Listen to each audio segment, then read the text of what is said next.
Welcome to Arcade Couch, the best place to chill with your friends, get your gaming goodness every Saturday at 6 a.m. Australian Eastern Daylight Time. I am Dylan Blayton. Joining me on the couch today, Ashley Hobley. The couch seems a bit small this week. Do we get another couch? It was very spacious last week. We put it in the washing machine and too long. That's a thing, right? I don't know. What are you I don't saying? think that's a thing. Also here's Cherie Schroeder. Hello. Yeah, there's that. Captain Cutie's back. And Ciaran Martin. The couch seems a bit smaller this week. Did we get a new couch? Oh my god. Hi. I don't know. Me and Ash had a great time on the couch last week. The platinum couch. We both laid back. Yeah, it was platinum. I think before we started recording it last week, I was like, okay, so Platinum Explosion episode whatever part 2. You just kicked your feet up on the couch. Just wow. Did you got my recliner chair? Somebody's been sat in this chair. I can feel it. I don't like it. I don't think we have a recliner chair. That's This side is a recliner. Oh, okay. I didn't know. Exactly. It's got a hidden thing. It's quite impressive. This side reclines as well, and we just haven't noticed. Yeah, you guys just don't know. Sure, you just recline your chair anytime you want. What will we know about this couch that has a beanbag attached by the time each episode 100? All right. Today on the show, we will be discussing Microsoft making a bold move and bringing Xbox Live to new platforms, a bunch of games turning 10 years old this year, Apex Legends surprise launch from Respawn. But first, let's dive into a couple news items, starting with Epic Games throwing an, I hate to do it, but epic in-game concert inside Fortnite with Marshmello and everyone kind of losing their shit. So, I don't know, was everyone's Twitter or was other people's Twitters kind of like mine when this was all happening? Because everyone was fucking tweeting about it like it was the end-all be-all of the next step in the evolution of technology. I'm like, we have fucking VR games. Why is everyone freaking out over a Because Marshmello was doing, like, was not with the Ghostbusters, but was, like, in the game, like, scratching the decks, you know? Just actually scratching. The desk, I'll say, all right, I'll put it this way. In case you don't know who it is, Marshmello, a DJ artist. Not the State person. Marshmello, man. No, not the State Foff Marshmello. That's it was like a virtual set inside Fortnite. On like that the block thing, isn't it? No, it was I guess. Was it? I don't know where it was. It was somewhere on the map. It's in Fortnite, the game that we were all can we very specify, up to date with. Can we specify Fortnite Battle Royale? Battle Royale, okay. Fortnite Save the World. Different no one knows the other fucking game anymore. Yeah, no one even cares about the other game. Get out of here, sportsman. It was like a 10-minute-ish set, I think. Yep. I watched the whole thing. It's I've watched the whole concert in quotation marks or whatever you want to call it. I've also seen many videos of kids having a great old time and freaking out and whatever else. And I'm not, as much as I'm like, I don't really care about Fortnite, I'm also not in the side where I see fucking kids enjoying Fortnite and I'm like, fucking the next generation is fucked. Like, I can't believe this is, because every time there's a Fortnite video I see pop up on Facebook, I look in the comments and there's always just a bunch of dudes being like, this is next generation's fucked. Fucking Fortnite ruining gaming. Jesus Christ. But overall, I think it was interesting. Things like this have been done before. I know that. Even in like fucking PS Home back in the day, they did a concert type thing, which who it the wasn't fuck on used PS Home. Me, mate. Look, I logged in a couple times. You walked around. Logged in a couple times. Yes. Did you log in for this live event you are speaking of? I certainly did not, but it existed. So I think 10 million people or something like that viewed this thing or whenever it was happening. So obviously it was happening over several different concurrent servers at the same time or whatever. But all added up. It was a shit ton of people all watching a 10-minute Marshmello concert. And I've seen a lot of articles saying this is, just another proving stone and why Epic's going to go so far because they're doing things like this. And it was really great to see where technology can do stuff like this. And, it's a battle royale game and they're not like sitting into we can't do something like this inside the game. Epic's just, as they've proven many, many times, they're like, we'll just do whatever the hell we want. We'll have a great old time about it.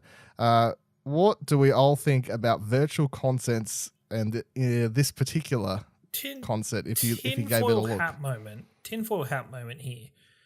Mm-hmm. Was it actually Marshmello playing? Like, did he just pre-record? Oh, it was fucking old pre-recorded program. He's not sitting at his home. It was pre-recorded, but was he actually controlling the character up on the decks? No, because that would have been animated previously. Exactly. Yeah. But did he originally? So it's not. It's like it's like saying they put like a Justin Bieber CD of Despacito on. Basically, it's pretty. It's cool. Like it was a cool thing. I won't put him down for it. Like the events in Fortnite are probably one of the coolest things that the developer does with their game. But it's I don't know. I like here's it like he would call it. He'd be like, "What's up?" Whatever the map is called in Fortnite. Oh, Pleasant View. Is it Pleasant Vale? I don't know. Whatever it's called. It would be like, "What's up, Pleasant Vale? Everyone, drop your favorite emoji right now. Your emote. I want to see everyone do your favorite emote right now."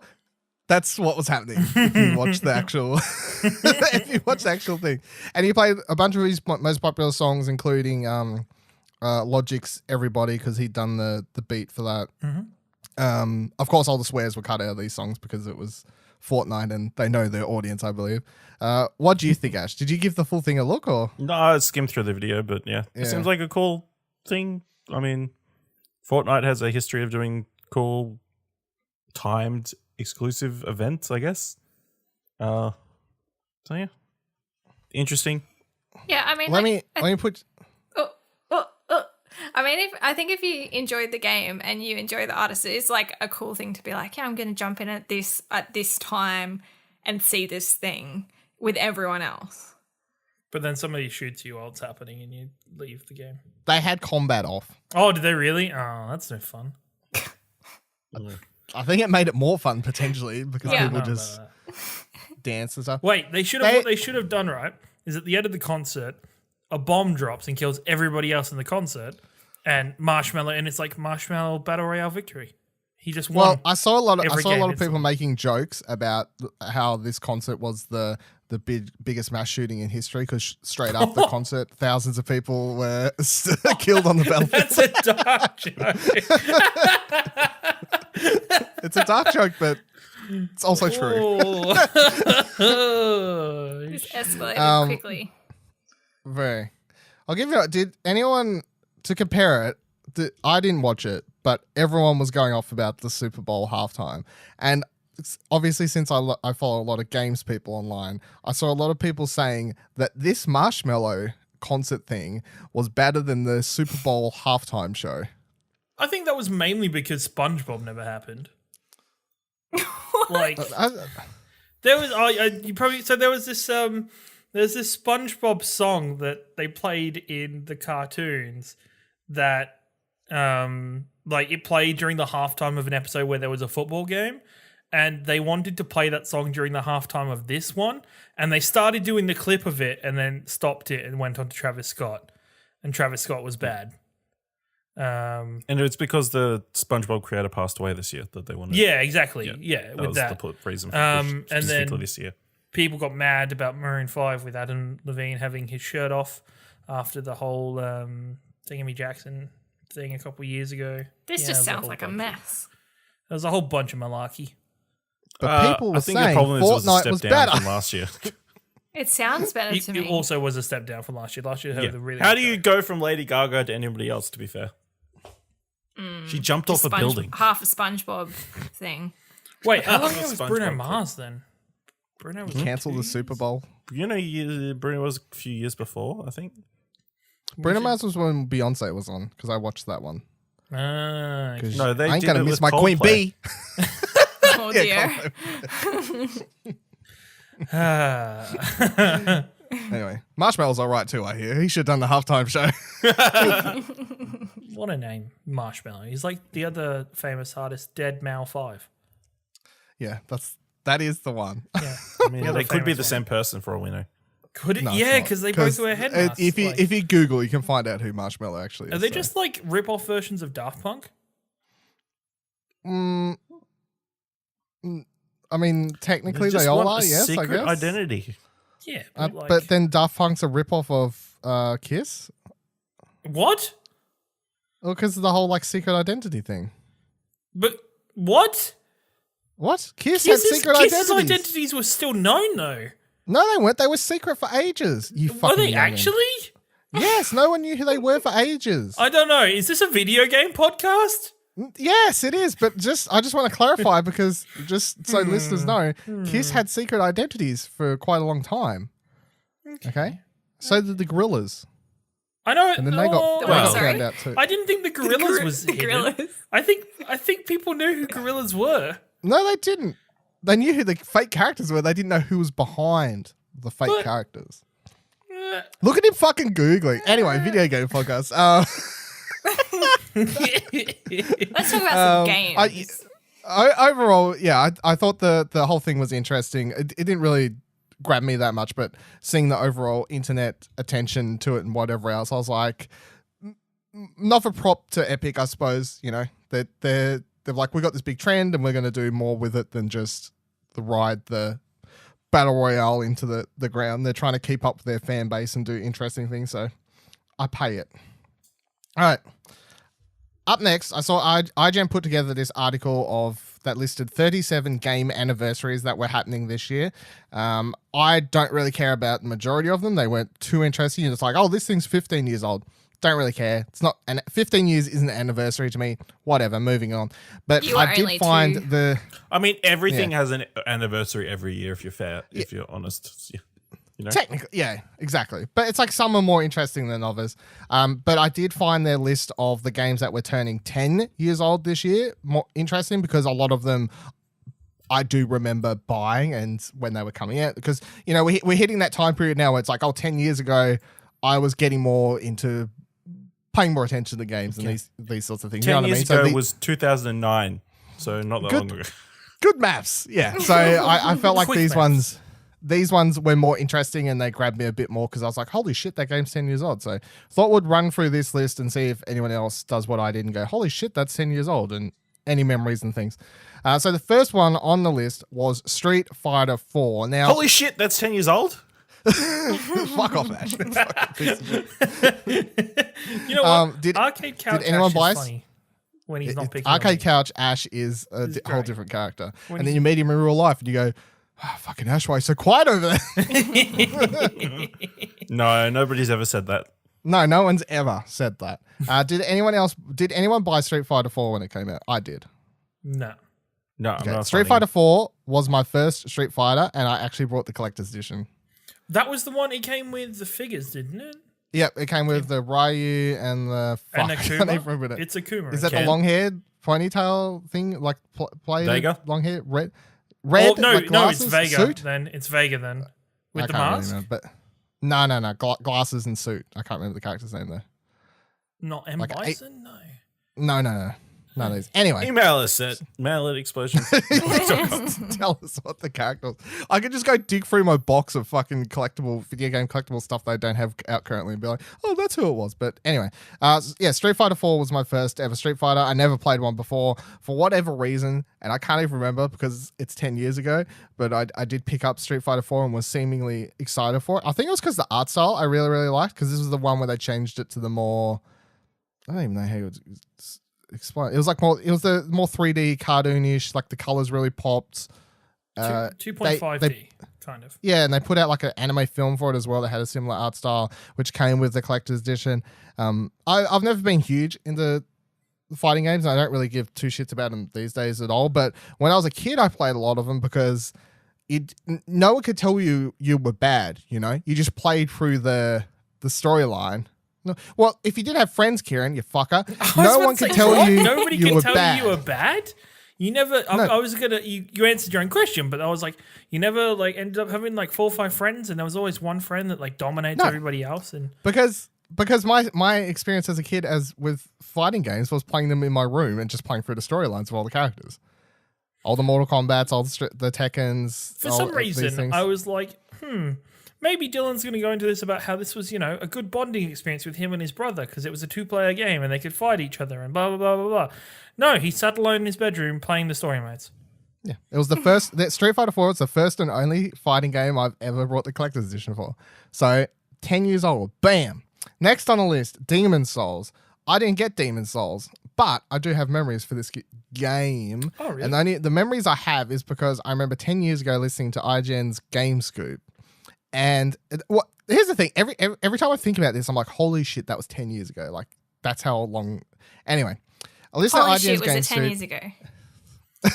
How long ago were these? It's a long fucking time. I don't know why you're being so weird about me being like, holy shit, that's 10 years. 10 years is a long time. Let me add it up to you. 10 lots of 10 years, you're dead before then, okay? You are dead before 10 lots of 10 years. You're probably dead before 9 lots of 10 years. Most likely you're dead at 8 lots of 10 years. So 10 years is a long time. I know, 8's a big number, so. I don't know. Yeah, I'd rather like set to 12 years. Because it's I think like you should 2 more just get to years 30 than 10. first. 30 years? fucking- Okay, chunks. Get to 3 Or 25 senses. years. Quarters is so much cooler. 25. Just like fucking bam, bam, bam. Pow. Kieran, These how old are you? youths of today. I'm 24, turning 25. Fuck you. Take 10 My off it. goodness. How old are you? I was 14, turning 15. All the games we're talking about are from when you was 14, 15. Doesn't that make you go, holy shit, that's an age? No, That's because that ages like ago. feels like it was like yesterday. You're a fucking piece of Yeah. shit. Demon Souls was a game that they used to talk about on Game Scoop a lot with, I can't remember, it's like Damon, the bold guy who left, I can't remember, Hillary Goldstein, Jim something or other. But anyway, it was the guy whose name was Jim something or other, and I can't remember his last name now, who imported the game because it came out in Japan around February of 2009, and it didn't come out in America till like September, November, I remember. And it didn't come out in Australia till June-ish the following year. So we got it a year later. But it had this thing where it came out in Japan. Of course, this was the first of the Souls games. And everyone, of course, in games media that imported it was going off and being like, this is the fucking shit. So then I remember there was like 6 months of Game Scoop and other gaming podcasts I was listening to where everyone was amping up this Demon Souls franchise. And this is in a world where we hadn't had the Souls franchise. If you listen to a podcast now and everyone's like, Bloodborne's great, Dark Souls is great, it's kind of like, of course, like you've heard people talk about the franchise for a long time. But this is at the point where people are talking about Demon Souls. I'm like, what is this game and who's this person talking about and why are we so excited about this? And I remember this person imported it, platinumed it without understanding fucking anything because they just liked the game so much, and then got the American version when it came out, and everyone was like, oh, okay, it didn't matter if I could read any of the story because the story still doesn't make any fucking sense. And that was a trend that, of course, continued through all of the Souls games throughout history. Was at IGN 10 years ago? Not Andrew Goldfarb. Fucking hell. The next what- game on the list is Whoa, Minecraft. Whoa. Can I have my input on this game? well, you can, hell. but- You just fucking steamrolled through You there. can. Just fucking... You can if can. you want to, if you can You stop. can, I mean, but that's in not my what we're mi- here for. In my mind, you have an allocation of bar of speaking time, and you used it on making jokes about how 10 years isn't a very long time when 10 years is a long time. But tell me your Demon Souls point, Kieran, please. Oh, I didn't know about it until Dark Souls was a thing. That's it. Fucking fake gamer over here. Jesus Christ. All right, you were 14 10 years ago. Did you play Minecraft? Yeah, I did. Yeah, you would have, wouldn't you? Yeah. Yeah, I was going to say, you seem Alright, like the Minecraft I've type. Oh, is that the next one on the list? The next one on the list is Oh, Minecraft. crap, it Minecraft is. is 10 years old this year. Holy Does shit, that it's make 10 you years feel old. now? Holy crap! Wait, can we do a list in like maybe 5 years' time about these? Because I think I'll be more impressed with how long a time it's been when it's 15 years. Oh my I goodness. fucking hate you so much. 15 is a long time, yeah. But Minecraft's been through a lot of change. Like Minecraft started as that little out of nowhere game that everybody was loving, and then it got bought by Microsoft, and it's been a juggernaut, and it's still kicking. People are still modding that game. They're still fucking making random games and random mods out of that game to this day. it's I think it's on the same level of WoW, where I think Minecraft is gonna be for a very long time always a part of gaming and always be. I think it's gonna live forever. Possibly. Who can stop it? It's just gonna keep randomly generating worlds. Who has never get new skins, more Panda. Has Was the anybody last set they else? put out. Panda. I think it's one of the closest Panda. experience with a fellow gamer is to be like, I've also had my house and all of its contents and all my prized possessions blown up by a creeper. Who here hasn't played Minecraft? Ash? I played it. Cherie? I haven't played much of it, but I played it, yeah. I'm the only person then. Holy fuck, I'll you've see never myself played out. Minecraft? I've never played Minecraft. That's incredible. Mind blowing. It is. It's crazy because it's been around 10 years and you would have think. Yeah. Whatever. Really? What a surprise. What a surprise. No, I play Terraria though, so, it fixes the... It's okay. You've got a couple years till its 10-year anniversary. You can play Minecraft before then. Oh my God, I hate you so much. Next game on the list is Batman Arkham Asylum. Yeah, see, I would believe this one. I'm not like, wow, it's really been 10 years. I'm like, oh yeah, Yeah, that's believable. sounds about right. Yep. This is one of those that does remastering take away the value of time from these games? Because I've only played this recently in a remaster, so I don't feel like it's that old. I Did know. you I actually think finish it, I'm Kieran? surprised it's only 10 years old. We've had Yeah. three sequels since, so Yep. And a prequel. and we haven't had a game in like a couple of years, so Prequel, 2 sequels, VR game. yeah. Very good VR game. I think the thing that gets me, I think I just look at them differently because I'm like, oh yeah, 10 years ago. It doesn't make me go, oh fuck, because I literally replayed it last year, right? I literally streamed it and did the whole playthrough last year for this. But I'm still, when I read that's 10 years old, which I didn't realize until I read this article, then my mind just starts thinking about when I got it the first time. And I remember buying it because I brought it pre-owned and I walked in. And this is what I'm saying. Like 10 years ago, Dylan wasn't the same Dylan that Dylan is now. No, That's a lot because of Dylan for you. this is like 10 years ago was pre-homeless person Dylan. It was pre that Dylan, where you look like a homeless person for a very... No, I didn't look like a homeless person 10 years ago. YouTube.com/VivaLadell. It looks pre. I'm saying this is pre-homeless person. It is. Like this. But it's also in a period where, this is what I'm saying, 10 years ago, I can think about a lot of these games. Most of these games are coming out when I'm starting to listen to game podcasts and read magazines and pay attention to all this sort of stuff. You know what I mean? Like, of course I grew up playing video games, but there is a certain stage where you start listening to podcasts, reading articles, paying more attention to games media. And I think all of these ones are hitting me because they're all games that I remember picking up basically because I heard someone suggest it on GameScoop. I had no idea a Batman game was even out because I would go into eBay games maybe once or twice a year randomly. Like I brought a couple games a year, if that, at this point in time, because obviously I didn't have much money, and I'll just get something at my birthday, Christmas, maybe early in the year, and most of the time throughout the year I'd be replaying fucking whatever Final Fantasy 10 times over because that's just what you did. Kingdom Hearts until I got 100% and then restart that game over. But most of these games I remember because I remember Batman, for example, I heard about on GameScoop. And they were talking about how good it was when it came out because I remember they gave it such a high review. And GameScoop, they was talking it up and saying, this is the best superhero comic book game that's ever been released, blah, blah, blah, blah, blah. And I remember I couldn't afford it, so I had to wait like 6-ish months before I could pick it up. And I managed to pick it up from a secondhand store. Not eBay Games pre-owned, an actual secondhand store is where I picked up my copy of Batman Arkham Asylum. So I think that's what I'm saying. When I'm thinking 10 years, I'm like, holy shit, that's such a Dylan entry point into games media or whatever, games interest point of time. The next game on the list, I don't have... To put it in perspective, though, like when you think about playing that game, like you were still in school. Ash and I weren't in school anymore. So that, like, to me, it doesn't feel like... If I was still in school with some of these games, then I'd be like, oh yeah, it feels like ages.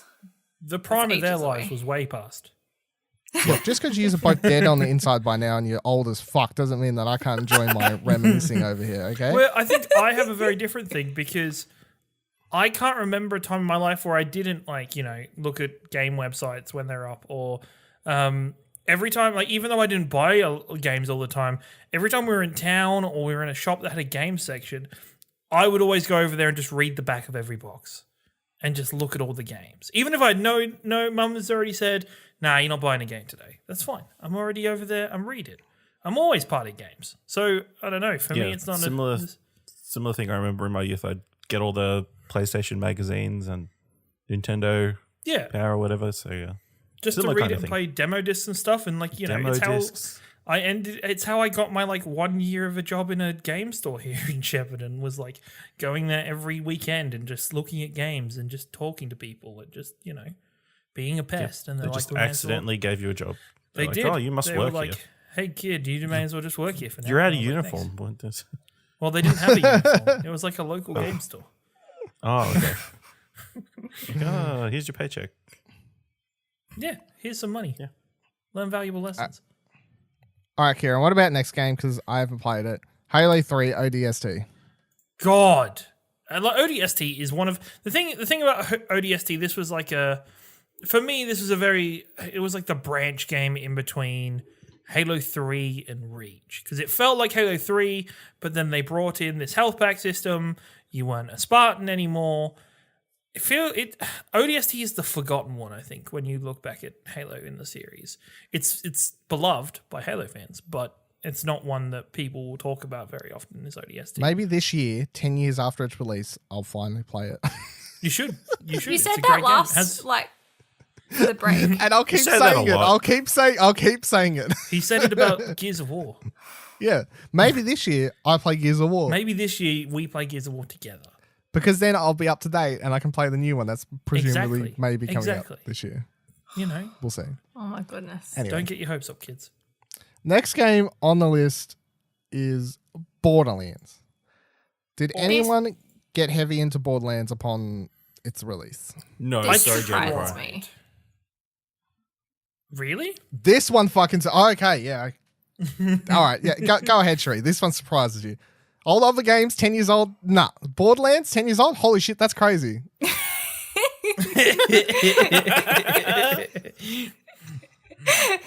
Yeah, it doesn't feel like... I think because you had you had Tales, so I think that's where it doesn't feel as old. Because I played it later on as well. So it doesn't I played it even though I knew about it, because one of my friends at the time worked as a developer on it, that I knew a lot about it at the time, but I didn't play it. And then it was only a few years later that I did play it. So it probably doesn't feel to me like 10 years. You're friends with Randy Pitchford?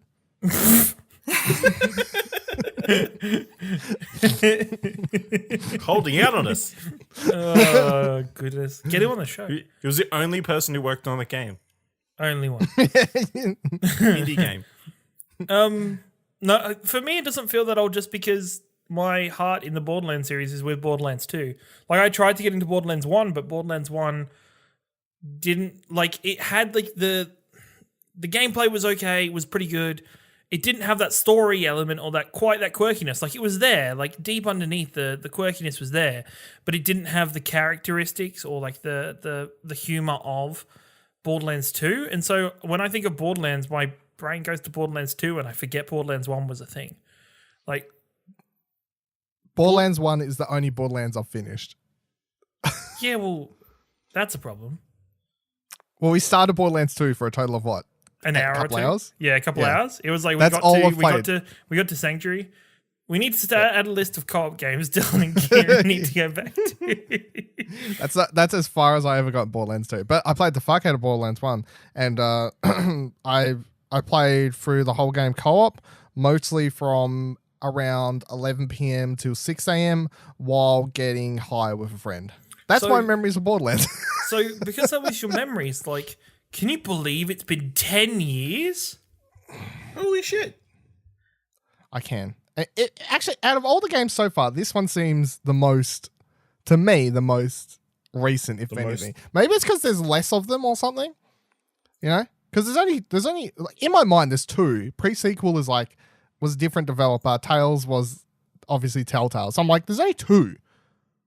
Doesn't seem. I don't know. Whatever. But I've only played this one, but sure. Maybe this year will be the year for one Jaden Pryor to get Borderlands 3 because it's 10 years anniversary. Shoot your shot, Randy Pitchford. Make your money while you can before you get caught with all sorts of things, apparently. Dragon Age Origins is the next game on the list. This is the one. Is it? This is the one on the list. I went, fuck, Dragon Age is that old? Like, is it the one where you went, fuck, that's 10 years old? Wow, yeah, like that was the one where I was like, fuck, that feels like it.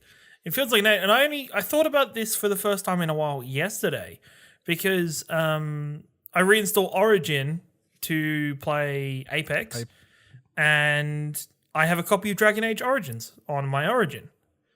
And I was like, oh, fuck, I should go back and play that game. Like, that game had that I played. It was one of the RPGs, and it was probably where my love for BioWare really started. Like, I played Mass Effect 1 before this, and it was Mass Effect 1 is Mass Effect 1. It's like it's a pretty hard slog even when it was brand new, even when it was new because of its checkpoint system and its kind of bad gameplay. But this game reignited my love for the storytelling, so I went back and played Mass Effect. I've only played Inquisition in the whole franchise, so far out. This one's better for me. In my opinion, this one's better than Inquisition. I'd believe it. I know this is one most people love. Yeah. Anyone else have memories for Dragon Age Origins? Nope. No. All right. Next one on the list. I haven't played either, but I know it's a very eminent first-person shooter. So, Call of Duty Modern Warfare 2. The sequel to the massive Modern Warfare. Does that mean Modern Warfare 1 is older than 10 years? Holy crap. Using math, I deem your statement correct. That's ridiculous. COD 4 is older than 10 years? That's the real story here, everybody. Fuck this 10 years nonsense. How old's Call of Duty 4? Everybody, let's find out. I think it was released 2006 or 2007. 2007. Fuck. 12 years. 12 years, guys. Stop if we started the presses. Arcade Couch a few years ago, we could have been doing it about Modern Warfare 1. No, we should just do the 12-year list. Fuck it. Let's do the 12-year list, Dylan. There is no 12-year list. We'll make it then. Okay, here's your one game for it. Modern Warfare 1. What are your memories, Ciaran? Modern Warfare 1 was, hours and hours of playing like split-screen multiplayer of knife fights. It was going to the LAN cafe and everybody yelling at you because you tried to refresh the multiplayer screen, and every time you refreshed, it made the whole store lag out. Just knife fights, like no scopes. 360 no scope was where 360 no scope. Take a sip of Mountain Dew and then stick your dick in a bag of Doritos and get fucked, son. Yeah, boy. 12 years, people. Hashtag 12-year list. Do you want the 12-year list? If you want the 12-year list. My let's go. God. Let's go. 12-year list. I'll just run through quick the ones that are listed on the top of Google. Portal, 2007. Oh. Bioshock, 12 years. Halo 3, 12 years. Oh my God, Crisis? 12 years. I know, Crisis. Crisis. The Witcher, the original one.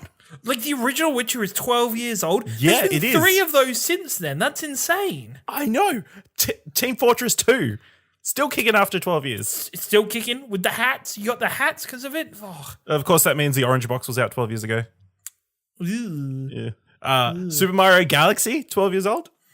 Galaxy. Dylan, can you believe that? It's 12 years old. Can you believe? And Uncharted Drake's Fortune. 12 years. Uncharted 1, the beginning of Naughty Dog's true legacy after their already rise to meteoric power with Jak and Daxter and You're Crash a fucking Bandicoot. piece of shit, okay? You shut your fucking whole mouth over there. Also, Crackdown.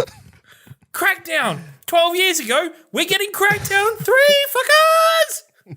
And Metroid Prime 3. Metroid Prime 3, 4 just got fucking canned, but it's getting redone. It's fine. 12 years ago, this is the news you want. 12 years is not a real list. That list was so much better than your list, Dylan. Still, look, I didn't make I'm going to the stop list. there. There's a bunch of other great ones on there too. There's fucking heaps of great ones 12 years ago. Why are we talking about 10 years ago, Dylan? Because the next game on the list is great. It's called Assassin's Creed 2. Also known as Auditore. Differenzienze.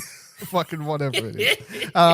Assassin's Creed 2, also known as the first Assassin's Creed where most people gave any fucks, of course, because most people didn't play Assassin's Creed 1, and Assassin's Creed 1 is nothing like the rest of the franchise, and it's pretty bland. This is the one with Ezio, right? This is Ezio. Did you just miss said that? We literally just said Ezio's name. I'm sorry, Ash. I know you and me, and we both want to think about 12 years ago. We've got to go back to. Because Dylan's 12 years ago, Assassin's Creed, the original one, came out. Oh, 12 years ago, Assassin's Creed 1, the birthplace of this game. This list is better because it has Assassin's Creed 2. Ash is just upset because he knows it has the Desmond trilogy, not the Ezio trilogy. He's like, talk about the real character of this franchise. Desmond Ezio Miles. trilogy was pretty dope, though. I'll give you that. Yeah. Except for the third one of that trilogy is really bad. When I got my PS3, I remember playing. I didn't have a HD TV. I had like a really tiny, like CTR? standard FTV on my wall.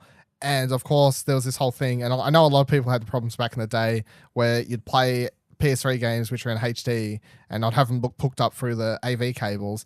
And then reading the map in Assassin's Creed 1 when I was playing it was nearly impossible because it was fucking tiny on the screen, and so was basically all the text. We're talking about Assassin's Creed 1 now, the 12-year-old game? Yeah, I'm leading in because that was one of my first PS3 games I played that I played on SDHD, standard FTV. Assassin's Creed 2, as far as I can remember, was the first game I played when I actually got a HD TV.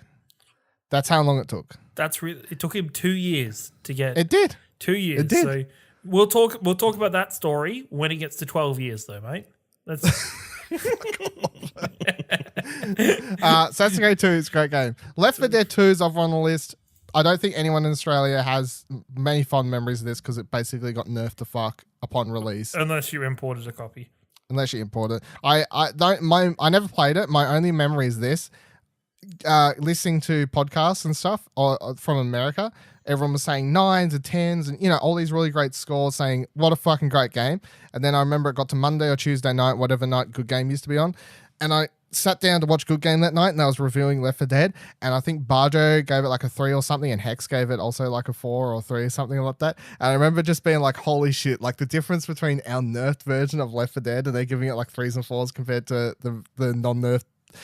If you don't know, they basically got rid of all the gore and stuff, and like you'd kill zombies, there'd be like no gore, and then they'll just fucking disappear. They'll just float away, and it would be really weird. Do they just dust like Avengers? Not even that. They'll just disappear like it was a fucking PS2 game or something. Really, really, really weird. Did you play much Left 4 Dead 2, Ciaran? I did, but that was because we imported copies and played the real version, and the real version was dope. Yeah. Smart people. These days, it wouldn't get banned. No, because we have an R18. We have an R rating now, so. Yeah. The last 10 years ago, we didn't have an R rating.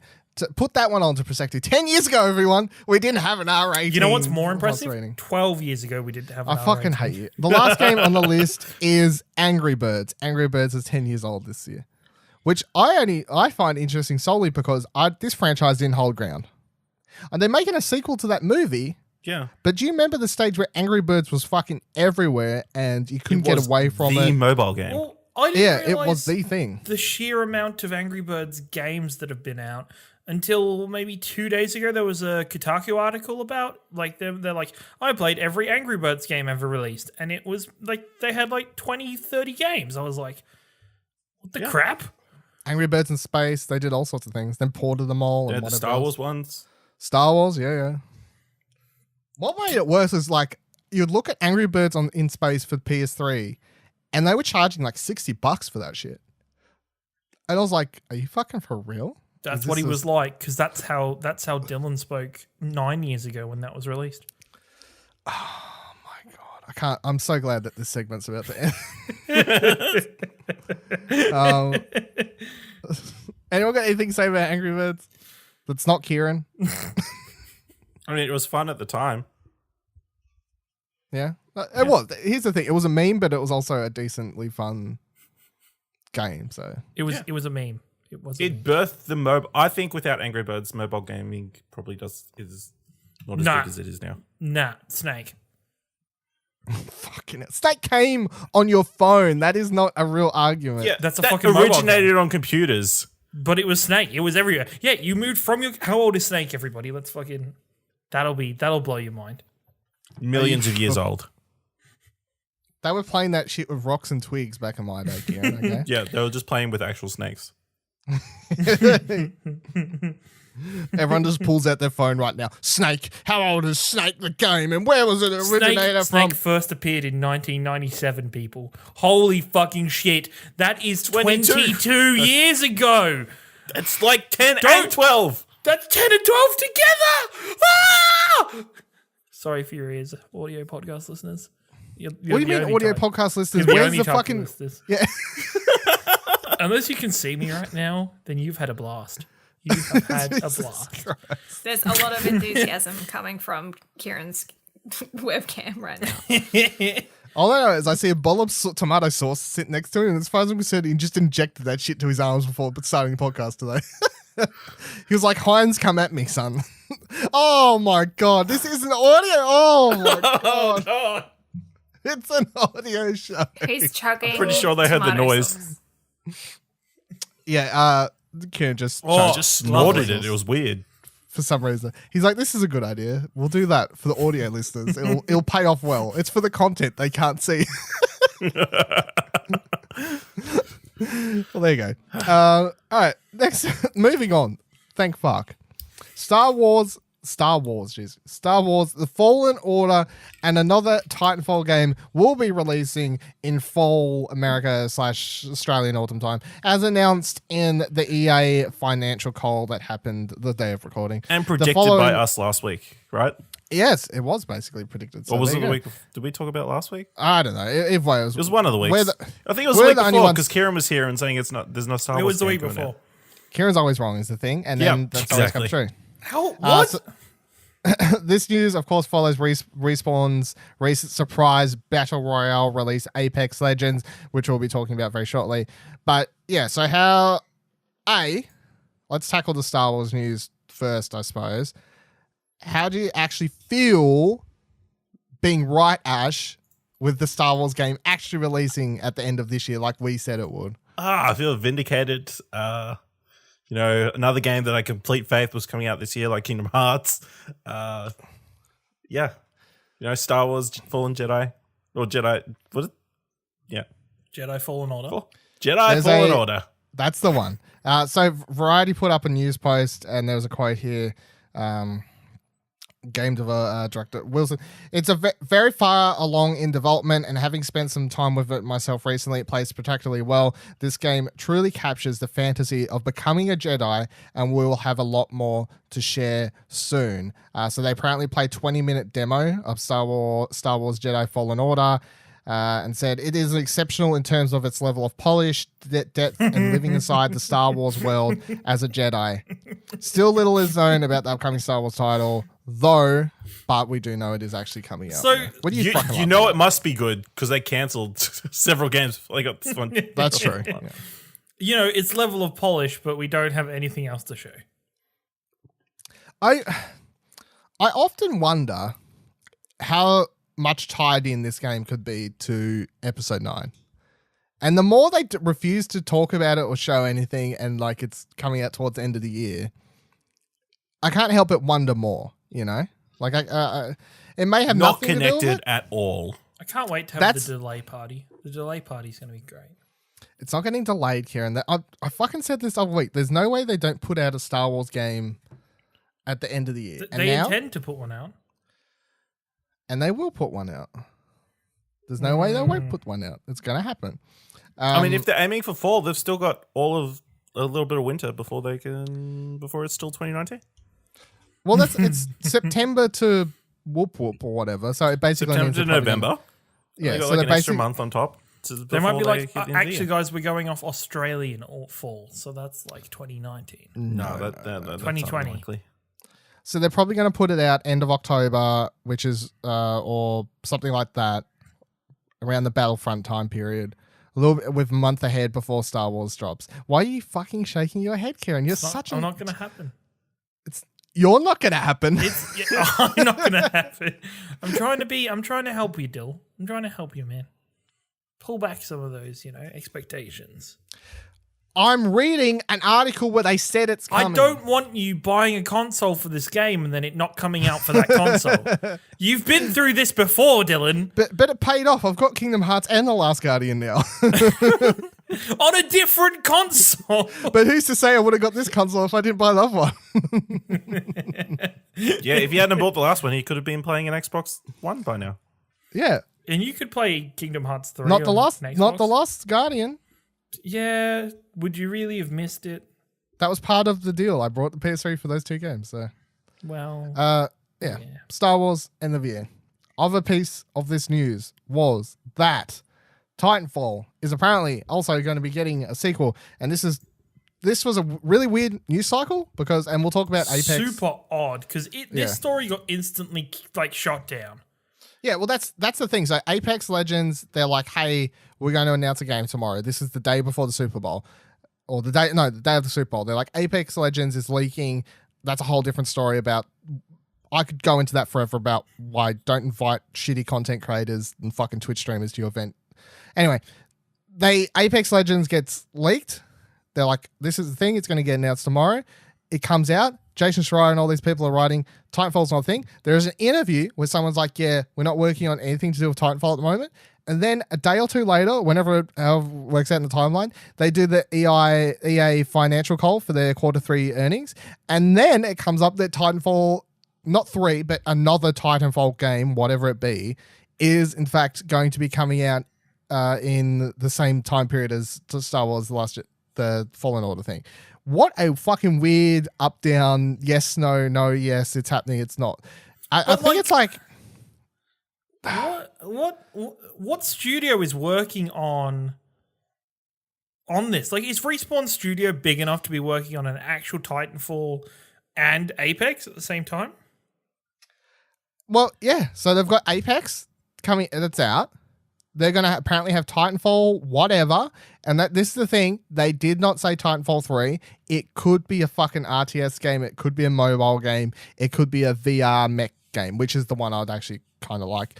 But it could be any of those above because they don't actually say 3. But they're going to have that come out at the end of the year as well as the Star Wars game. Now, the reason I think they're doing this is because last time they put out a Titanfall game, they lost the battle up against Call of Duty. Battlefield. Battlefield. Yeah, they fighted themselves and Call of Duty at the same time. But this time, they're like, no worries, guys. We've got it covered. We will stockpile our games until we can release 2 of our big releases at the same time. Try and fight us now. At least one of them will win. Wow, like they didn't do that at the beginning like of they the did year. with Battlefield and Titanfall? Yeah, but Respawn, that was the other interesting thing. So I saw a Press Start article where they asked them, because Press Start went over to the event for Apex as well, and asked them, why are you releasing Apex so close to Anthem? Why does EA keep fucking you like this? And apparently it was their decision. And it was beforehand as well. Which is really weird, because it's like, I guess it kind of, I think this is worse for Anthem than it is for Apex.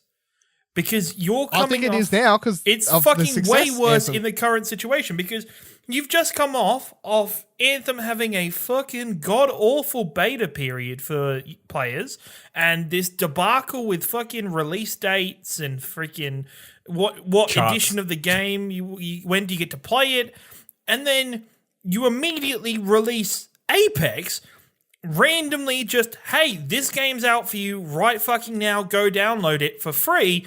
And it goes fucking gangbusters day one. Like, what are you doing, EA? To be fair, that's after 24 hours where everybody's moaning and groaning and saying the Respawn's game's been sent out to die again. What? So nobody had any faith in this game in the 24-hour period before it was released. What I'm saying for EA's point of view is it's fucking shot Anthem in the foot. Yeah, absolutely. That is 100% true now. 24 hours ago, everybody thought Apex was going to be the one that was dead. Yeah. And now it's kind of tied to, unless they both turn out to do well, which is, of course, possible. I mean, they do have slightly different markets. Yeah. I will say, though, interesting news cycle from everything to do with Apex's reveal to the up down of no, we wanted it to release now because everyone of course was blaming EA, and so was I from until they said otherwise, because it's hard not to assume EA's the one that's making them put it out now. But apparently Respawn was for this time, and Titanfall 2, apparently Respawn was the ones who decided when they wanted to actually release that game. So they fucked up hard with Titanfall 2, and I hopefully they learnt their lesson. But for this time, they were still just like, no, fuck it, put out Apex. It's fine. We'll do what we want to do. And all I can say is, and we'll get into Apex in just a minute, but Apex is off to a fantastic start. And then if this Titanfall thing, whatever it is, comes out and is as well received as 2 was, but actually has people play it, then follow that on with a Star Wars game, Respawn could potentially be one of the biggest developers of biggest success stories of 2019 as far as developers go. If they get 3 massive hitters like that, and in completely different genres, most likely. Battle Royale game, Titanfall could be a more traditional first-person shooter, or it could be something completely different. And then the Star Wars game is a third-person action game of some sort. So they're all over the fucking shop, which, yeah, they've been in hiding. Well, not in hiding, but they've gone underground since Titanfall 2, been hard at work, and now that apparently they're just coming out 2019 to fuck shit up. So more power to them, I guess.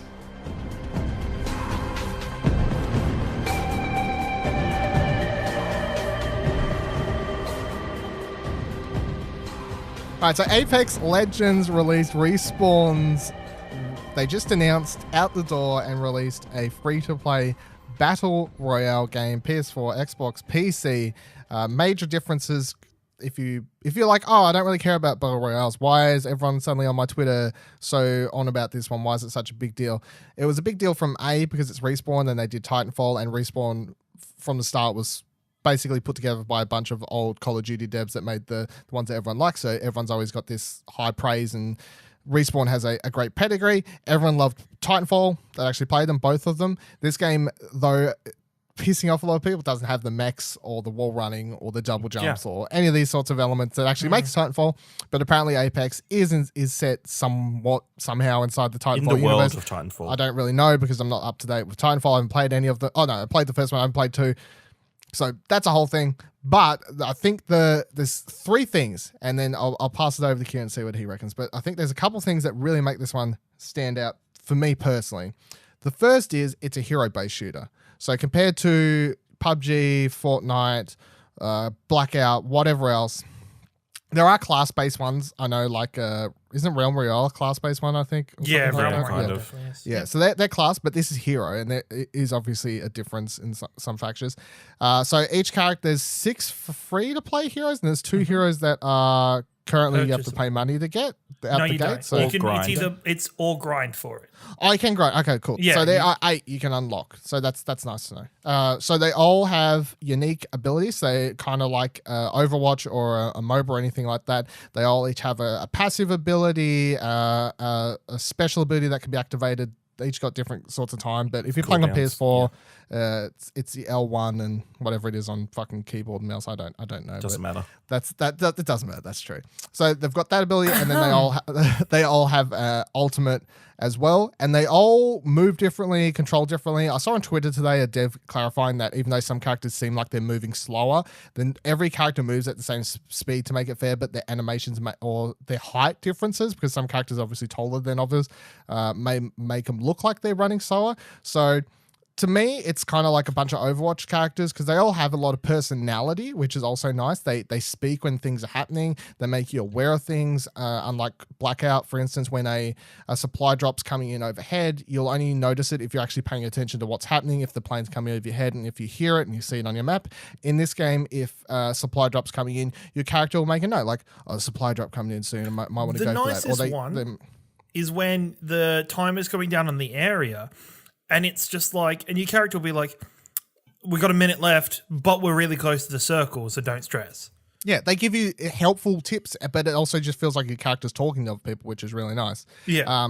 Also, the world that this takes place in is a lot different than of Battle Royales that I've played because it is actually like an Hunger Games-esque actual area setup that has like LCD screens and speakers and all these sorts of things. Like you could walk into a room and there's a screen in there that'll tell you who's currently has the most kills, and like if you kill them you'll get more XP and all these sorts of things. It's really not just like, hey, here's a big map, walk around, which is very much like Blackout is. It doesn't have any of these sorts of elements.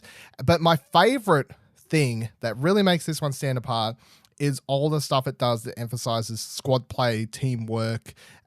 You cannot drop solo. Most battle royale games you can drop in solo and just 1v99 it. Or you can even do quad mode with 3 other teammates and just ditch them and you'll be fine anyway, whatever happens. This game from the outset is like, you're in a squad with 2 other people and everyone else is the same. There's no lone rangers around here. Everyone else is in squads. And from the second you drop, or a random person will be picked as the jump man, I think is what they call it. Yeah, jump man. Mm-hmm. Jump master. So a person who's picked as a jump master gets to basically choose when you all jump out of the plane and where you go. If you're not the jump master, you can click on different points below you and suggest places to go to kind of communicate. So from the outset, it's like, hey, this is a squad and you should all work together. And when you get into combat, it becomes even more prevalent so, because other teams that are working really well together with a team composition with defensive characters and offensive characters and support characters, because it is a hero-based shooter, so there are characters that can heal, there are characters that can drop shields, there are more offensive characters. They will kick your fucking ass really, really bad and hard if you have a really bad team comp and you're not working well together. But then also, and my favorite thing about this game is its ping system. Oh, it's so intuitive. Oh, it's so good.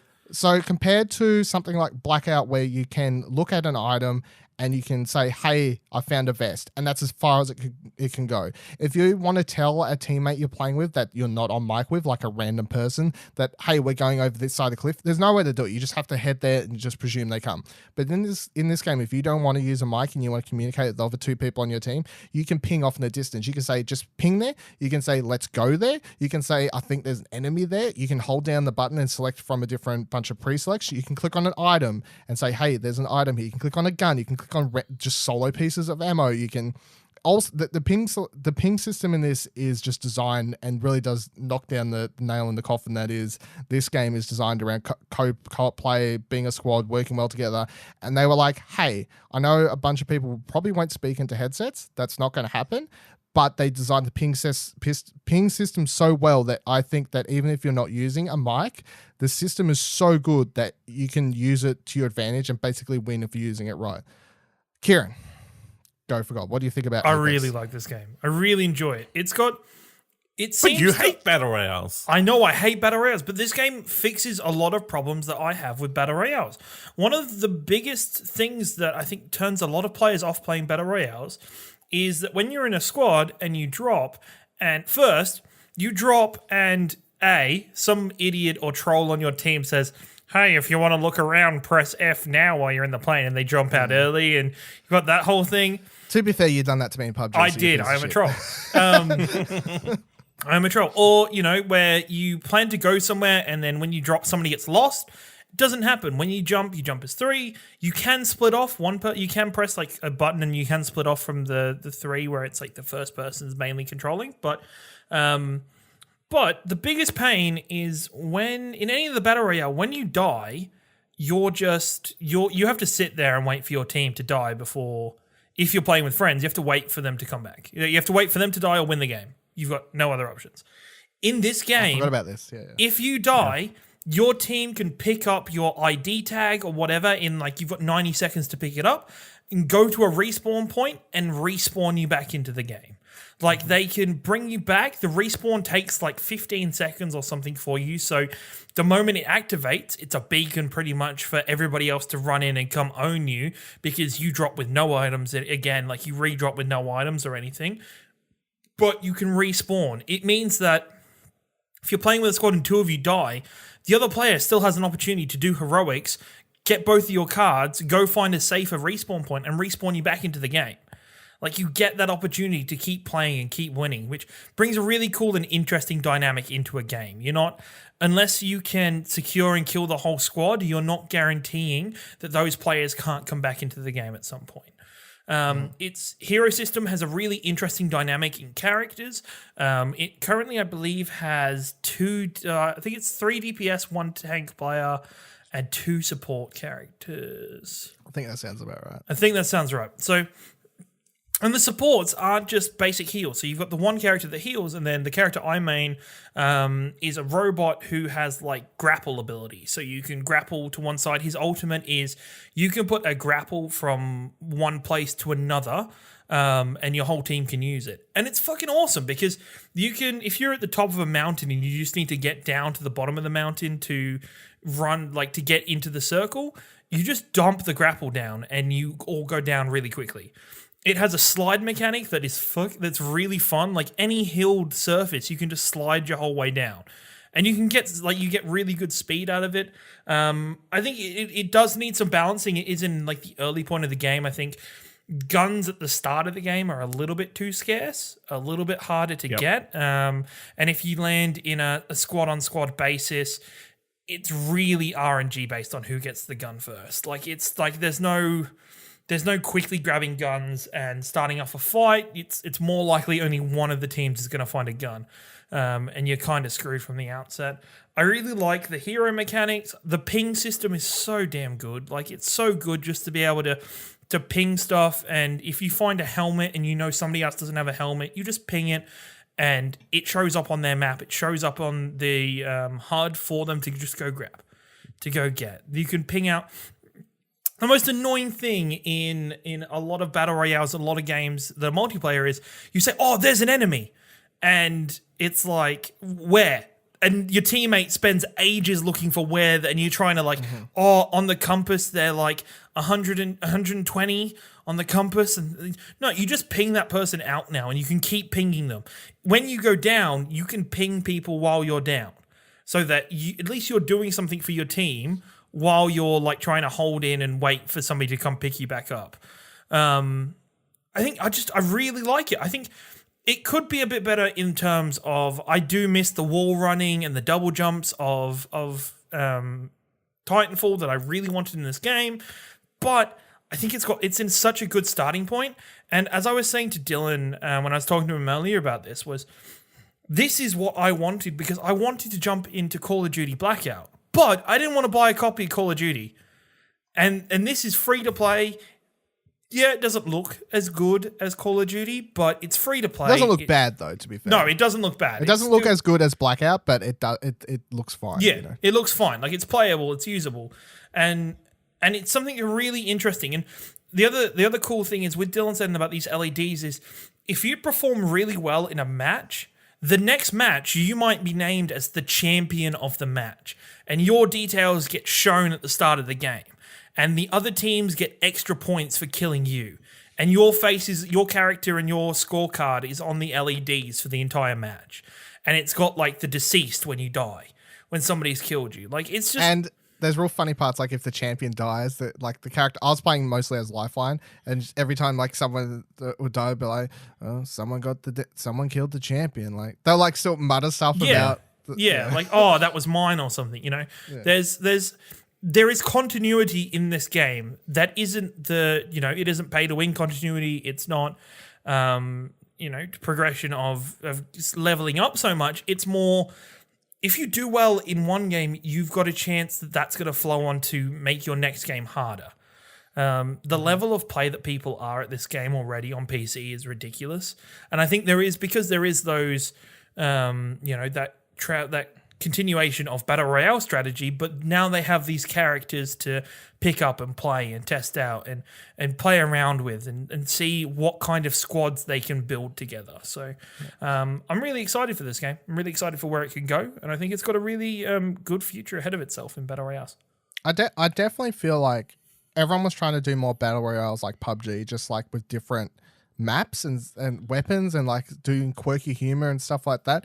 But this is actually something different, because it's like, hey, let's take a hero-based shooter like Overwatch and combine it into Battle Royale. Yeah. And that's why I've seen a lot of people I've seen on Twitter saying they really, really enjoying this, like yourself, and people saying that they really didn't get into Battle Royales before this.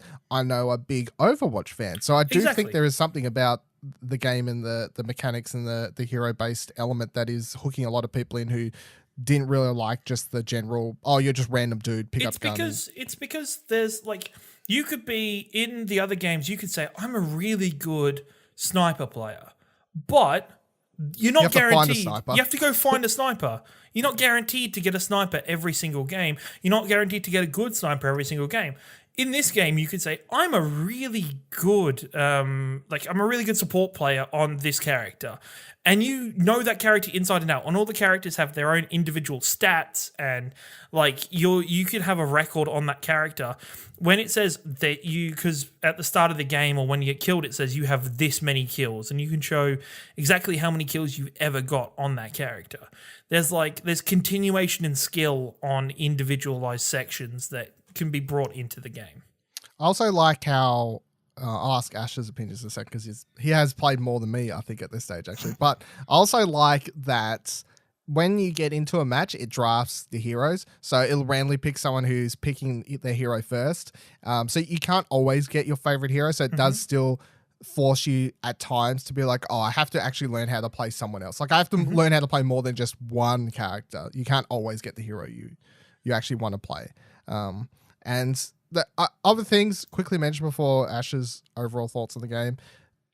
This game potentially has the best online day one launch of anything I've ever seen, which is absolutely fucking crazy. They announced this and released it, and it had 8 million players in 8 hours playing it, and they had no issue. Unique players, yeah, and they had no issues, and that I saw myself or heard of on Twitter at all without a beta period or anything like that. So I think that just shows you the pedigree of Respawn and how good they are over there for these sorts of things.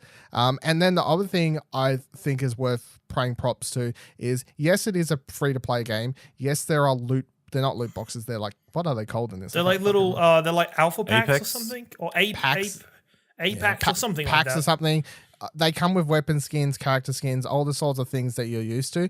But this game, like the thing I just mentioned before, does loot box stuff the best I think I've ever seen it as well, because it gives you a giant screen that lays out the facts for you. It says, hey, this is how much it costs, and this is the chances of you getting a legendary, this is the chance of you getting a rare, this is the chances of you getting this is what's guaranteed per box, this is what's guaranteed after you buy 30 boxes. Like, it lays out all the facts very nicely to you. It says you'll never get a duplicate of anything. You're never going to get a duplicate of a rare item and then be scrapping it for some of the material to turn back. Like other games do, they give you duplicates of stuff, which is really fucking annoying. But yeah, I think this game does loot boxes so well because it just lays out the facts for you. It doesn't try to fuck you around. It says here's how it all is. You can get 10 packs for like $11.95 is what it was, so not too bad. As we've been over before, and I think we've discussed for loot boxes here on Explosion Network and whatever fucking podcast is, I don't hate loot boxes. I hate when they're done horribly, and I definitely feel like free-to-play game has to make money, of course, and they're set up to make money off things like this, skins and items, and that's how we've said we want games to do free-to-play items, is make people spend the money only on skins and stuff that isn't actually important to the game, just stuff that's for people who want to show off and be fun. And this is what this game's doing, and it's doing really, really well, I think. And it doesn't do the selling you stuff or promoting you to buy things. It doesn't do it garishly. Like, it's not plastered everywhere to go. It's not. It never once popped up on my screen and was like, "Hey, do you want to spend money now?" Yeah, I had to go over and literally click into the thing and have a look for myself. So even like the really character, nice. Even the like the skins menu, until you properly click into it, it doesn't tell you how much it would cost to buy the skin. No. It just kind of shows you the preview and everything. Like, yeah, there is I think it's called like a materials or junk mechanic where you can get quote unquote junk in games to make the skins. Yeah. So yeah. Ash, you've played about 10 games, I think you told me. Yeah. To be fair, a lot of those are short. I was going to say, as the person who recently only tried out Blackout and has probably the least amount of out of the three of us talking about this game experience with battle royales. Yeah. What do you think? Where are you ranking it? How much are you enjoying it? Yeah, it's pretty fun. It feels more of a cross between Fortnite and Blackout obviously, plus Overwatch, a little bit of Overwatch tucked in. Everything you guys have hit on, it's fun. You definitely need to be playing well as a team. I think if you get separated from everybody else, you're pretty much screwed. Yeah.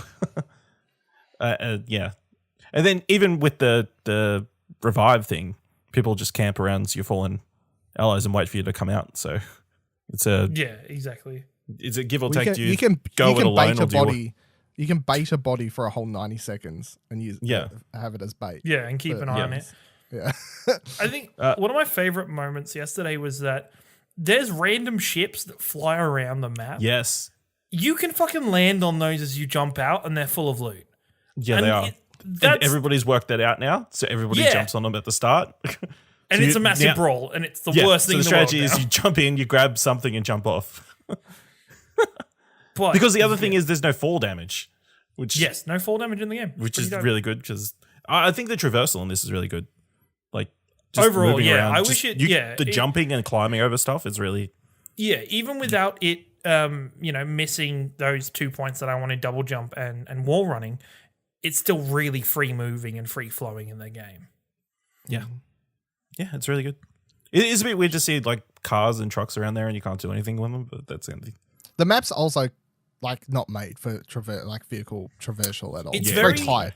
It's very sectioned, and it's interesting that it has this giant mountain structure kind of in the middle of the area, but there's lots of tunnels that go through into different sections of the map and stuff you can find.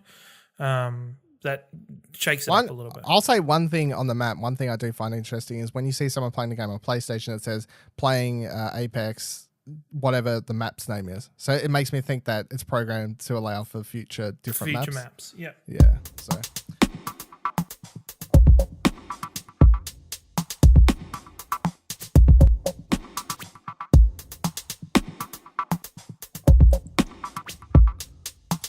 All right, Microsoft is apparently bringing Xbox Live to iOS, Android, and Nintendo Switch platforms. The news comes from Eurogamer, who spotted the information on Microsoft's own schedule of events for the upcoming GDC, Game Developers Conference 2019, which is taking place next month.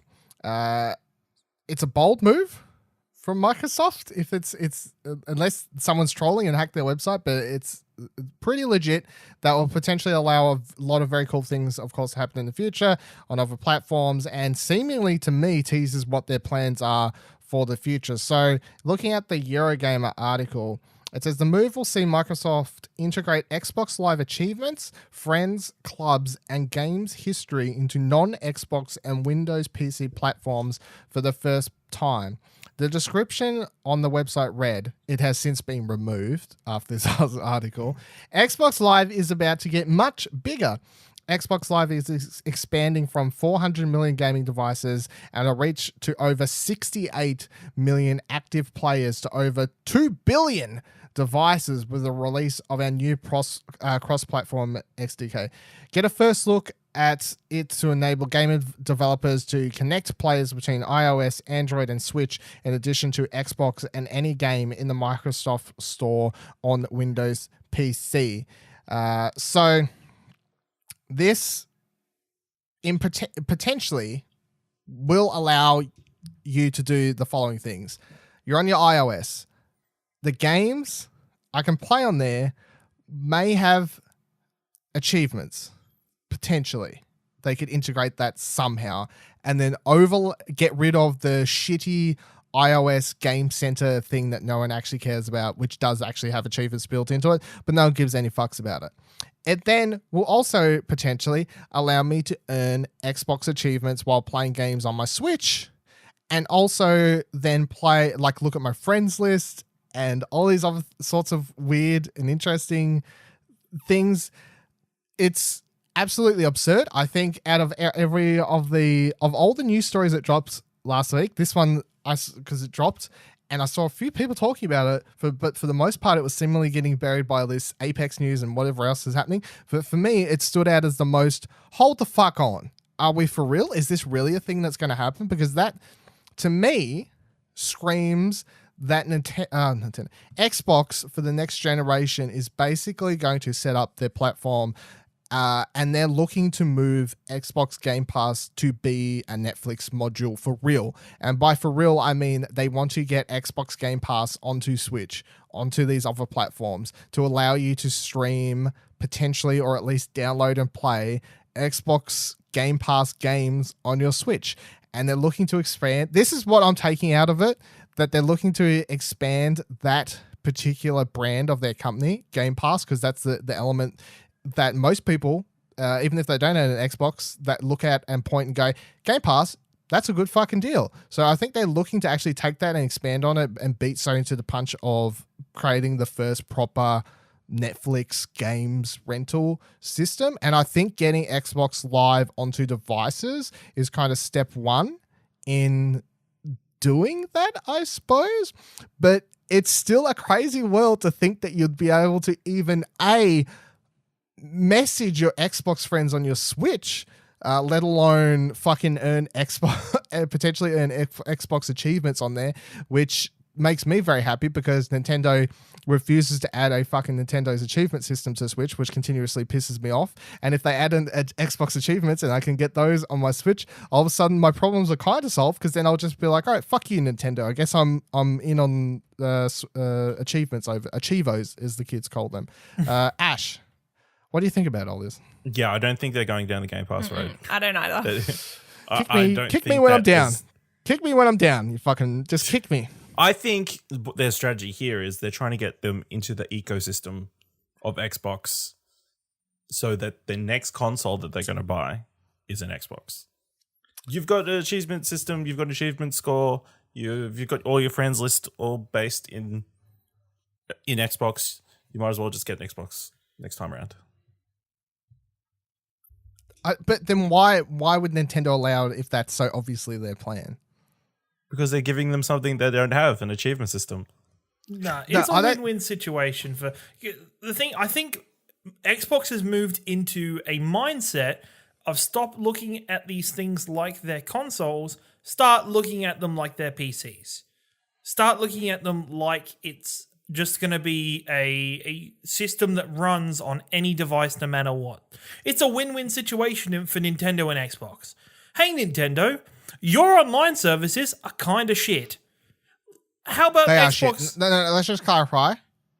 They're shit. Okay, continue. They're shit. Hey, this is shit. Like this, what you've got here, shit. Xbox, hey, we've been doing this for fucking years and we do it really fucking well.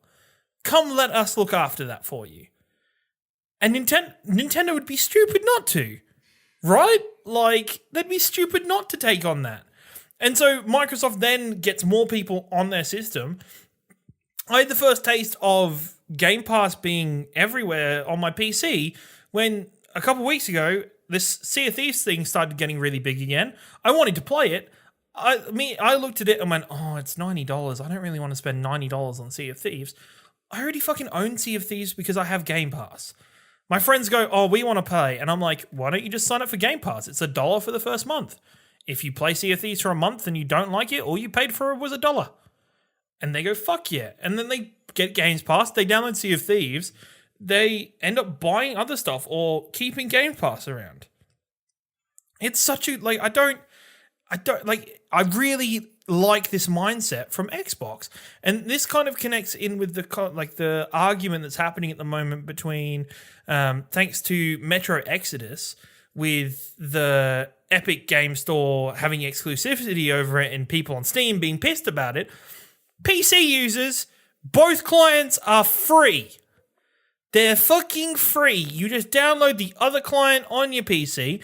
You go, oh, I don't want to open the other client. Just put a fucking desktop icon on for the game. You click on it. Take away our choice, Ciaran. Epic doesn't have achievements though, just to clarify. Well, fuck achievements. Nobody cares about it. Do you play Steam games and be like, gonna get them Steam achievements? Fucking no. I look at them out of interest, but no, I don't. Out of interest, but nobody cares about them on PC. Like, it's not. I'm sure there's somebody that cares about them on PC, but the majority, not so much. And so I think Microsoft just is looking at this from a different way, and they've seen the success of Game Pass. They've seen, you see how much emphasis Microsoft is putting on Game Pass, how much value they're It's putting. everything to them. Yeah, it's fucking. It is Xbox right now. Xbox may as well just be a game. It's a Game Pass enabling machine. Have Game Pass. This box here, it'll let you run Game Pass and every game we put on it. Go for gold. Like and if they can get that on more systems, if you can get it on your phone, on your Switch, on your tablet, on your PC, why? Like it makes an ecosystem. It's a smart idea. Good job, Microsoft. Trey, what do you think?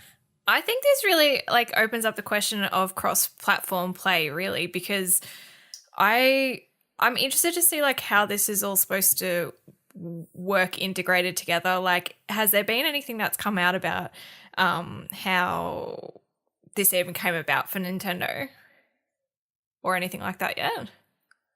No. Well, I mean, nothing's been announced. It was, as I said, it was put up on their website, their GDC, Microsoft's official website, and it was up on their GDC page, and then it's been pulled down once Eurogamer wrote the thing. Yeah, but apparently, I did a quick Google, and this has apparently been something that's been rumored about for quite some time. So because technically, it wouldn't be cross-platform anymore.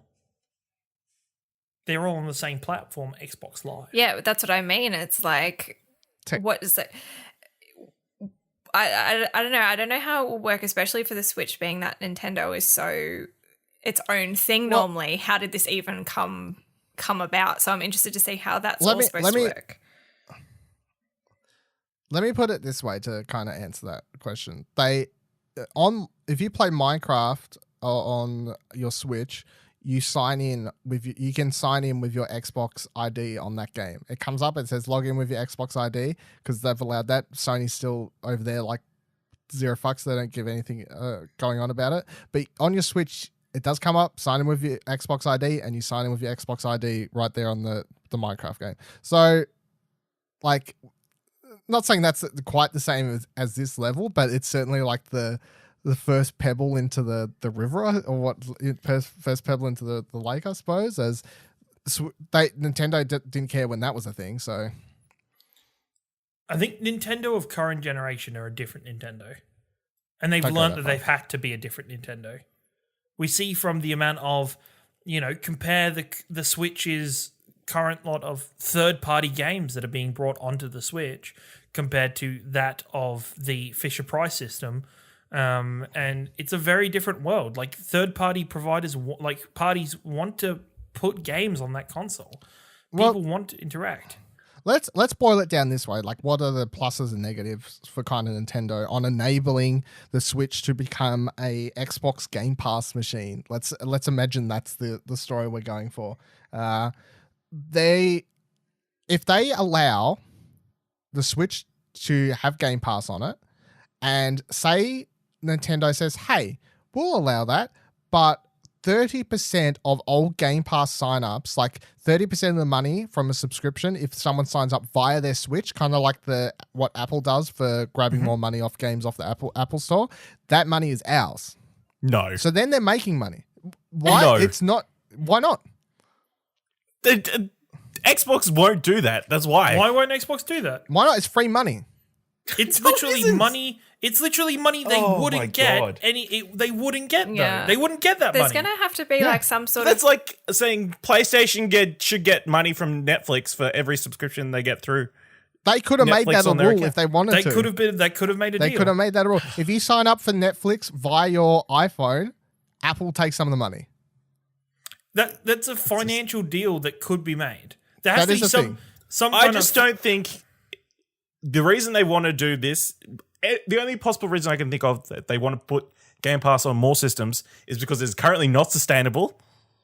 $5 for all these first-party exclusives. I don't think it's not sustainable. I don't think it's sustainable in the long term. Let me chuck some facts out there that I don't have This is what Microsoft said. I don't understand how it works or the mentality behind it. But the reason that they continuously put their first-party games day one and date on Game Pass is because apparently the stats have proven that more people will actually purchase games that they already have in Game Pass if they get access to them. Apparently the stats are saying someone played 8 hours of Forza Horizon 4 and after 8 hours were like, actually, fuck it, I'll just buy it. And apparently that's it. Like, they're making more money from people purchasing it via Game Pass and being like, oh, fuck it, I'll just buy it, than they were without. I don't know. That makes me personally, no sense. It makes no sense to me either. That's like watching a movie on Netflix and then going, I need to buy this movie. I 100% agree. Which I'm sure is something you do, but most no, because I don't. I'll bring up this point. For example, I finished watching Narcos Season 2 literally the other week, right? I was in JB Hi-Fi and I'm walking past and I see the Blu-ray there. And the Blu-ray's like fucking $50 or something. And I'm like, why would you pay $50 for this Blu-ray if you wanted to watch this and you don't already have Netflix, if you're one of those people that doesn't have Netflix already, why wouldn't you just pay for a month of Netflix and just watch the fucking show and get it over and done with? But apparently people will buy fucking these Netflix only Blu-rays for $50, much like they will purchase these games that are on Game Pass for whatever reason. Well, I would like to believe that people get smarter and they realize that they don't need to buy the game. They've got the Game Pass. They don't need to. No, but the thing is that the Game Pass games change. They take games off Game Pass. Well, it's the same as Netflix. They pull stuff from whatever else, but the only stuff that remains on Netflix is their own content. Yeah. So Microsoft can run it the same way. They pay out a third-party developer 6 months of insert game here, and no matter what, the only stuff that's going to kind of remain on there is what their first-party games are. I don't like these games are multi-million-dollar investments, and they're giving away for $5 a month. I don't understand the math. It just doesn't make fiscal sense. Obviously, especially when you're half the market. You're not even the market leader. It doesn't make sense, but they've been doing Game Pass for long enough now that if this wasn't working or if it wasn't showing positive signs, they would pull out. Back on it. That's what Movie Pass said. Well, Movie Pass started pulling back. Movie Pass is dead. Exactly. This has been going. Everybody talked about how great Movie Pass was. This will be the second. This will be going into after E3 this year. Will be the third year of Game Pass. Yeah, Movie Pass went for 2-3 years. I don't think it's the going to floor die, went out. though. The bottom fell out, and then they're doing the toilet. Because I don't know. I don't think so. I think Microsoft is onto something with here, and doing these moves are making because there's always been rumors that Microsoft wants out of consoles, just flat out. Microsoft want out of consoles because it doesn't make the money. So if they're doing this system, they can get out of fucking consoles. If they do this is the steps that they need to take.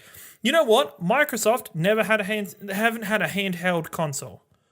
But guess what they just did? By putting Xbox Live on the Switch. Well, they haven't done it yet. And how are you supposed to play Xbox games on a Switch?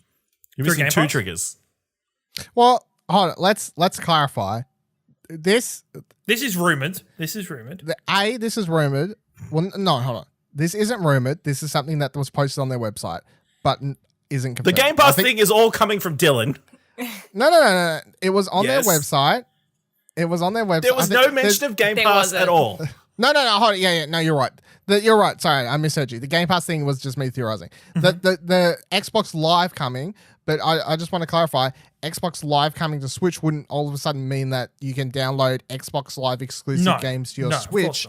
It would mean that Xbox Live, that's why I'm saying it would be big. It would mean messages. It would mean friends list. It would mean you could hook up crossplay with your friends list on Xbox Live if you're playing on your Switch for a game that's also on there. So it would mean if you're playing I don't know what games are crossplay, but obviously Fortnite's a big one. But let's say you're playing Fortnite on your Switch and you want to play with someone, your friends who are playing on Xbox, it would mean that it's a lot less complicated because you could just press whatever button and it come with the Xbox Live overlay, and then you could just hook into a party with your friends via that way, even though you're playing on the Switch. And then so it's trophies, messages, friends. I mean, that's it, really. That's all it means, really. Is online achievements. Services. Yeah. Because matchmaking and stuff is their service is part of Xbox Live. Maybe. Yeah, but it would still be going through the Nintendo servers, I would assume. Yeah. Well, look, to me, it is surface level. But look, this is what I'm saying. To me, I'm theorizing is obviously the Game Pass thing, which I brought up. That's me theorizing. But from reading what actually was posted on their website, to me, it just means from the setup, it would be you can talk to your friends, you can message them, you can see your Xbox friends on your Switch, your iOS, your whatever.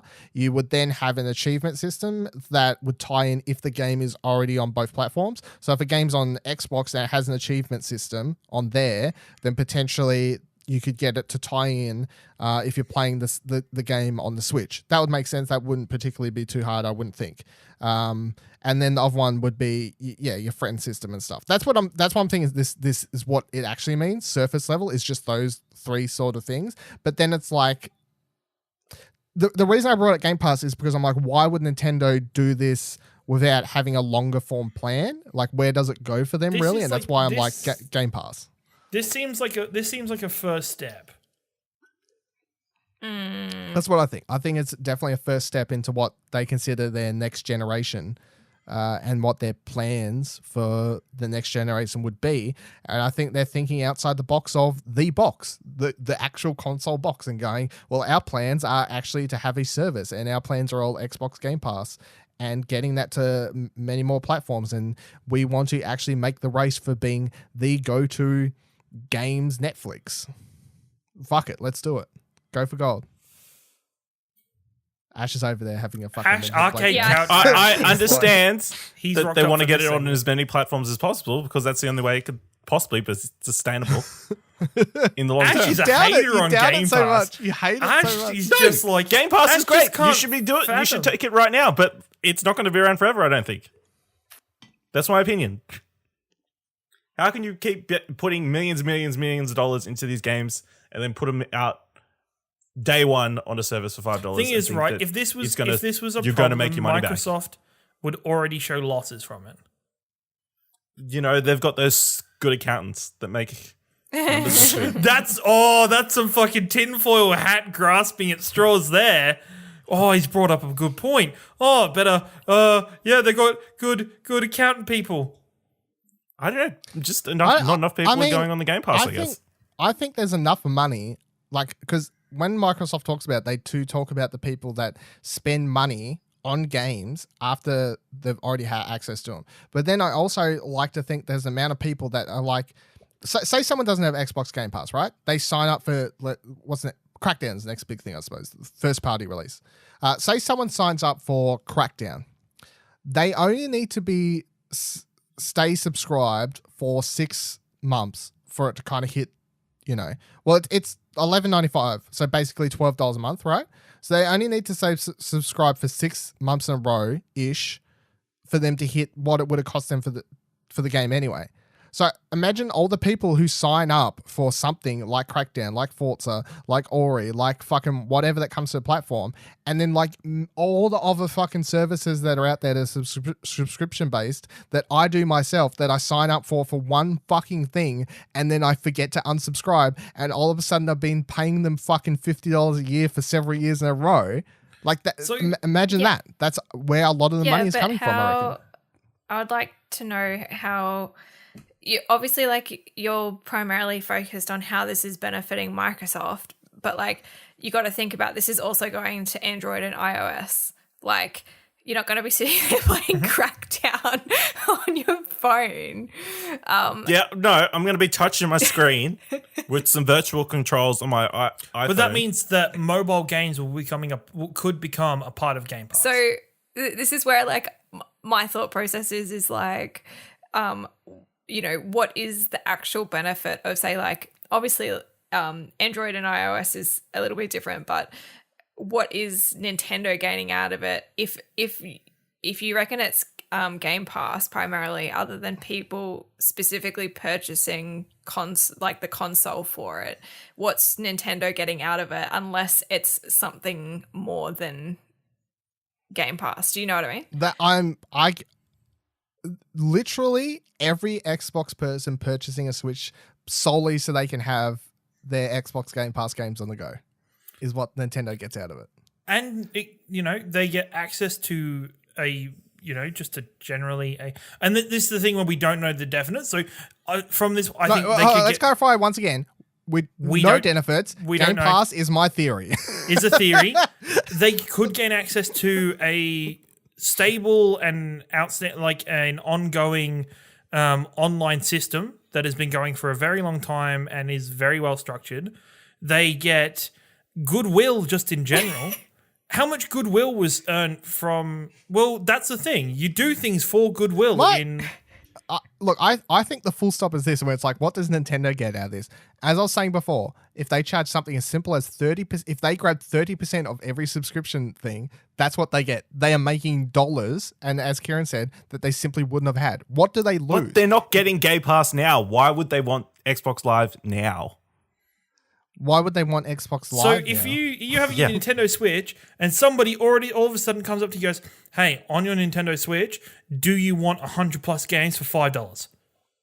But, do you say no to that? Like, if we're just looking at what was actually said in the article, that isn't the question, though. Game Pass.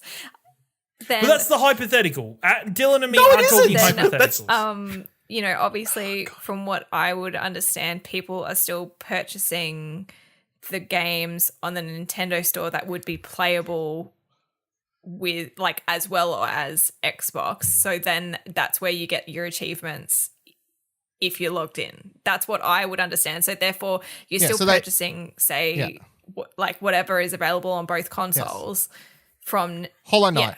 Yeah. Let's say Hollow Knight, which is available. So my on understanding, Switch plus Xbox at this stage would be that you purchase it on the Nintendo store. So Nintendo's still getting that, but you're just logged in under your Live, and therefore you can sync it up for your achievements and stuff. That's my understanding from what it says. So therefore, Nintendo's still benefiting. Actually going to be doing. Yes. That's the first step of what they've said so far in their master plan to take over the whole world. Thing is, I feel you guys like are arguing a step that's not as beneficial as, like, it's taking things away. It's not really giving that much. What? Look, let's just say this. We're arguing about a hypothetical and it made good content. So what's it matter? I feel like Ash and I are on, like, one side of the fence and you guys are, like, way in the field on the other side. We're on planet Earth. They're on some distant fantasy realm. Well, at least we're not making fun of you. Holy crap. Me, Ciaran, are just the big Xbox fans over here. Okay, Sony fanboys, back the fuck up. All right? Dylan, you can borrow that shirt. Yeah, we better cancel that other show. Okay?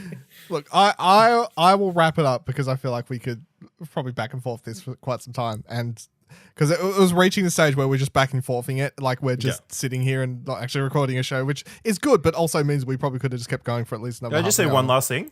Yeah, no. The Xbox Live thing. I think it's a lot of people are playing their Switch with, like, third party, like, talk, like Discord and stuff. If they can put something inside the Switch where you can message and talk, that would be a huge benefit. Yeah. That's what the Xbox Live will provide. Can I say one more thing? Okay. Arcade Couch, Ashley is a hater. No. Sheree, do you want to say one last thing? I said what I needed to say. You're all crazy. No. Okay. Ash and I are right. You're all crazy. Okay. All right. Okay. Calm down over there. We'll see what happens in the future. That's for sure. Game Pass RIP 2020. Fuck you, fucking piece of shit. Thank you for joining us on the couch this week. Make sure you check out explosionnetwork.com for all our other shows, reviews, news, articles, and much more. You can find me and Ash on Platinum Explosion if you want to hear him where he's a little bit more calmer. That's for sure. Rate Arcade Couch on Apple Podcasts to help out the show, or simply share it on social media. Give this one a quote retweet and just say, holy shit, what the fuck happened at the end here? That'll be great. You can follow Explosion Network on Twitter at ExplosionPod, and you can join our Discord at explosionnetwork.com/Discord, where you can just join up and say, what the fuck happened at the end of that show? Xbox Game Pass for the win. Fuck you at Ashley Obley.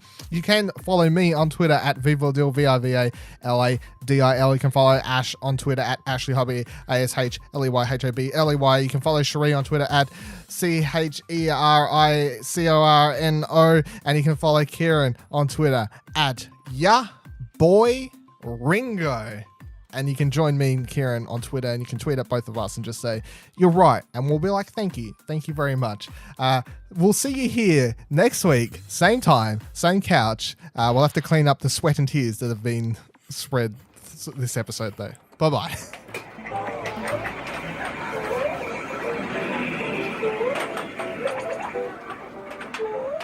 You know why Ciaran's pushing so hard for this Game Pass thing? Because he still thinks digital games are the future and physical stuff will be gone. Well, it's a callback. It's a callback.